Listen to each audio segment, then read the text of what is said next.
You've got to keep Johnny in front of you and act like he's the best kid ever.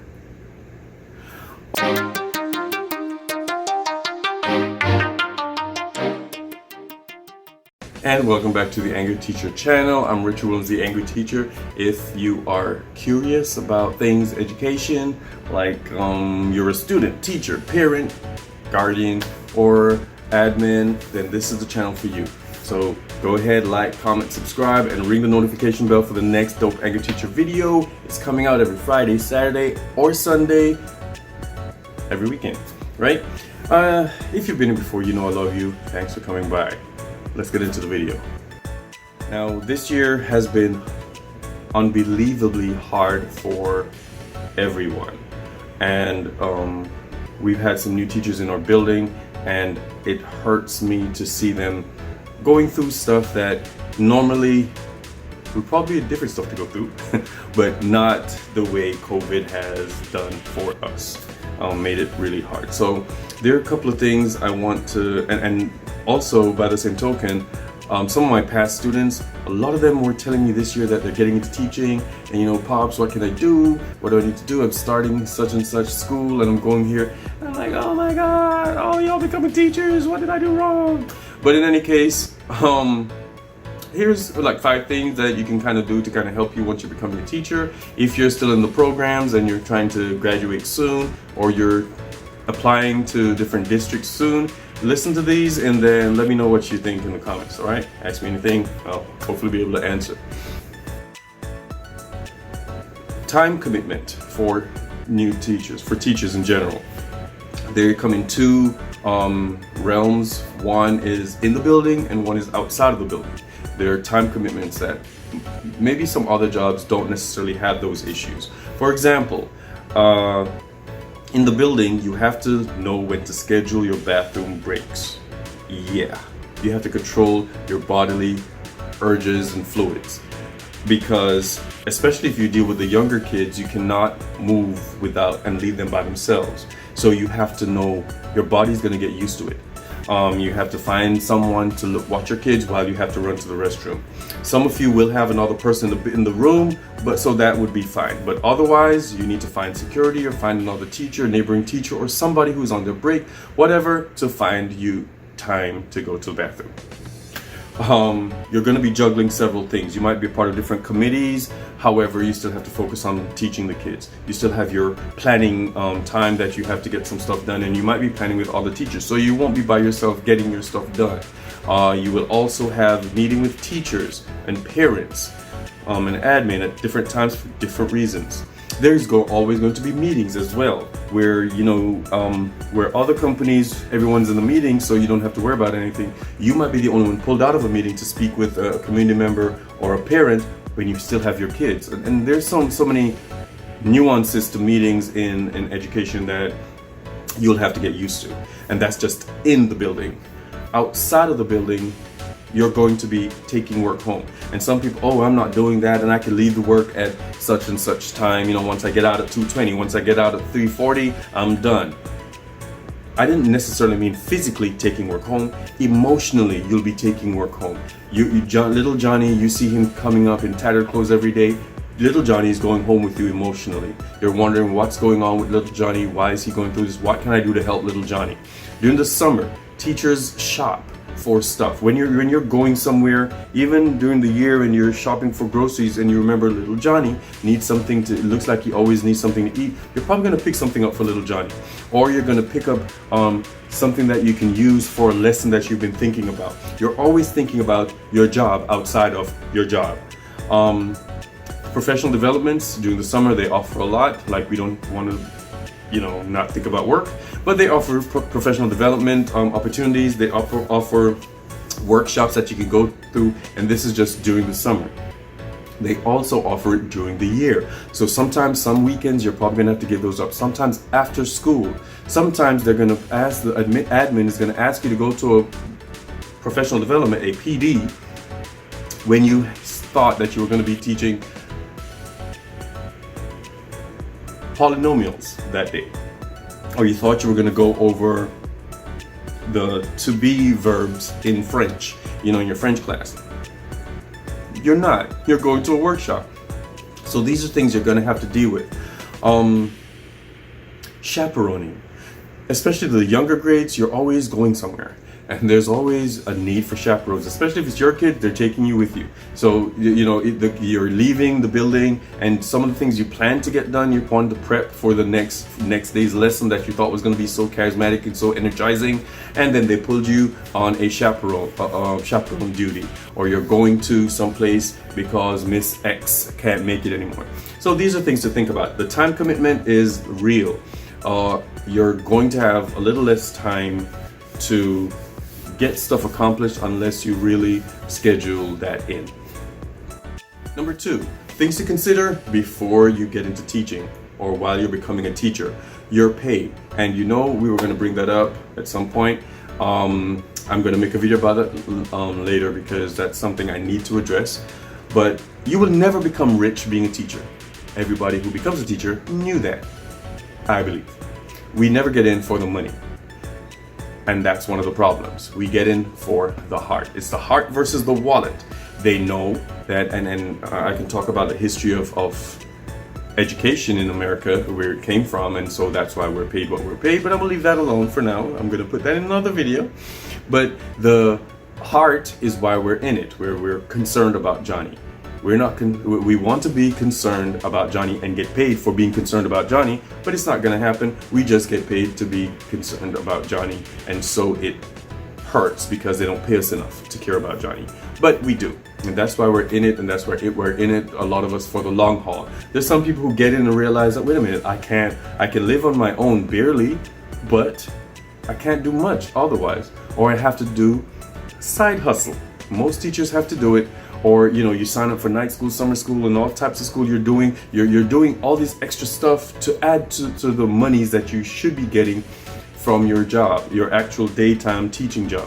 And there just isn't the money for it, or we're not given the money for it, and so we have to side hustle. But you will never be rich. Don't come in with that expectation. You'll be comfortable depending on where you are. There's some people who you might have to take a summer job every summer, or you might have to go work at a restaurant after you leave work. You might have to tutor. There are additional things that we all have to do to make our ends meet. Respect or lack of respect. Number 3, that's one thing to think about as you become a teacher. There's some people, I love teaching and blah, blah, blah, because they know it's necessary, and they probably have children that they don't want to deal with, so of course a teacher is necessary. But I could never be a teacher. I don't know how you do it, because they don't make enough money, or you have to deal with all those kids. Yeah, somebody has to do it though. And for all the things that we do, we need to be respected for it, but we're not. We're definitely not. There's a lack of respect because they feel that we don't do anything but babysit kids until parents come to pick them up, or until we send them home, which is, when you get in and if you've done the classes, you will know that is certainly not true. Especially during the pandemic, they realized how important we were, but then they started to come for us later because all you do is sit in front of a computer, not thinking that we're actually planning these lessons. But I'm gonna leave that alone for now. So there's not a show of respect a lot of times. We're only respected by some people, and we're not respected all the time by those same people. There's some professions that you will never find someone going in and arguing with their family physician. They will never go in and argue with a lawyer because they deem them the professionals in whatever scenario.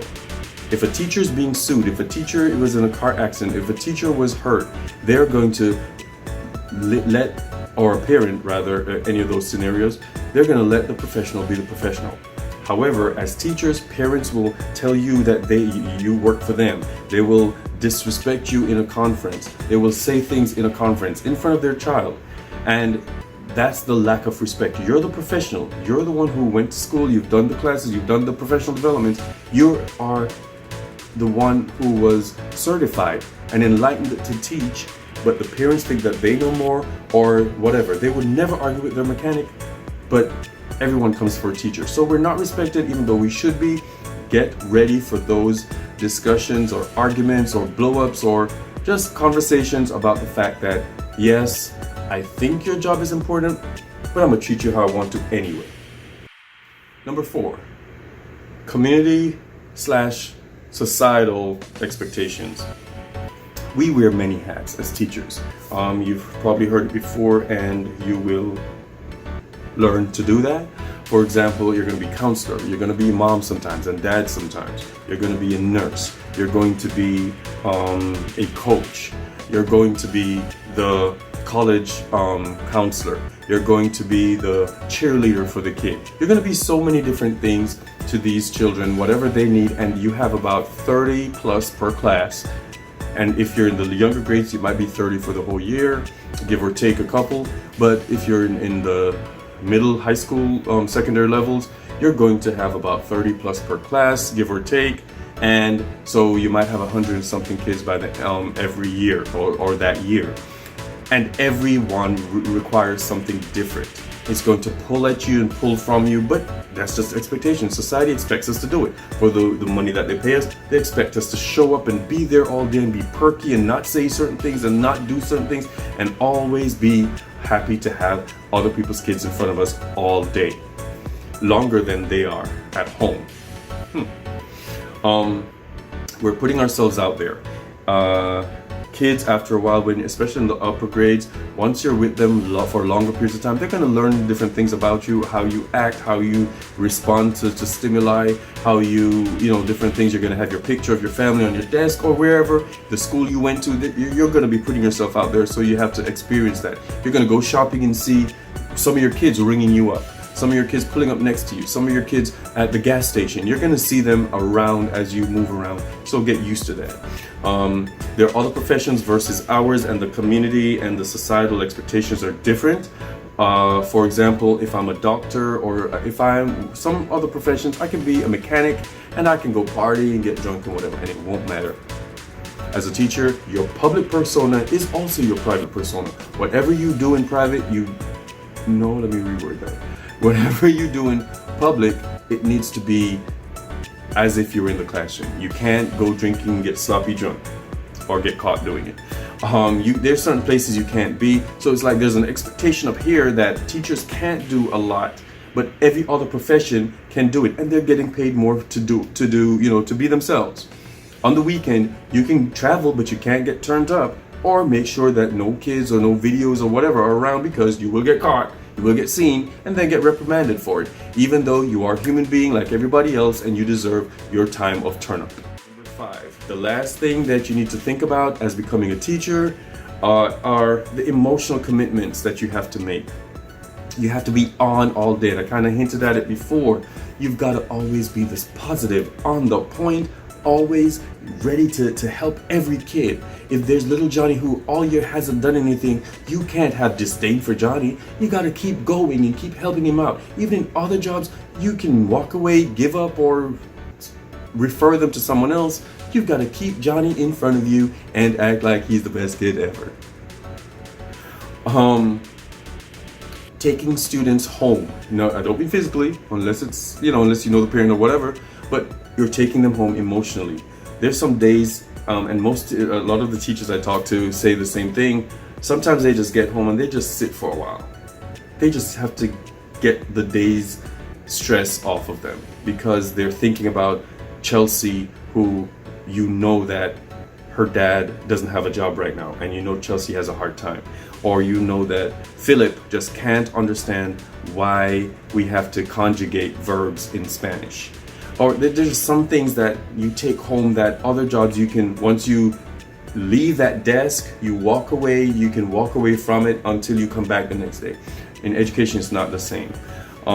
You're wearing many hats and you're putting yourself out there. You're going to be seen at the beach, so you can't do certain things at the beach. Or if they see you with someone, they think you're dating, or they think that, oh my gosh, I know something about her now. Kids don't expect teachers to have a life, and society kind of feeds into that. They're all surprised when they see you at the gas station. They're surprised when they see you at the store. Oh, Miss Williams, I like that pair of pants that you're picking up. Yeah, I didn't want you to see my stuff, but whatever. You're shopping and they're passing by you. So it's like a weird thing, because kids are at a different level than adults, and then you're dealing with them socially and professionally. So there's certain things that you have to deal with and learn to deal with as you become a teacher. But with that all said, I wouldn't give it up. That's why I went to school. I like teaching. I love it. I love my kids. So you might be that person and you might not. You might want to get a skin into policy once you realize that teaching is not necessarily the place for you, but you want to be around education. Whatever, we'll take you. We love you all. So come on and join the group that's trying to change the world through these little minds. That's all the time I have for you right now. Go out there and be great. Remember, let's just go out there and teach.